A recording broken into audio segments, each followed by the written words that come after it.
In Toronto, most stores stay closed in the morning. So I decided to skip straight to lunchtime and headed to Chinatown for a meal.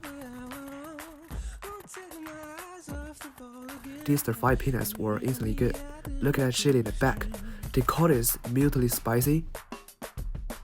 Lately, I've been into film cameras, so I decided to check out some others by them. They're just so cool.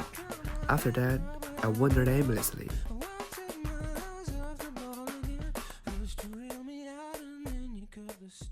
Along the way, I saw an incredible drummer. He looked like he was fully immersed in that moment, shining as he played. Then, I heard that sound. You heard it? He taught me a lot. That's it for today. Tomorrow, I gotta sleep in until moon again.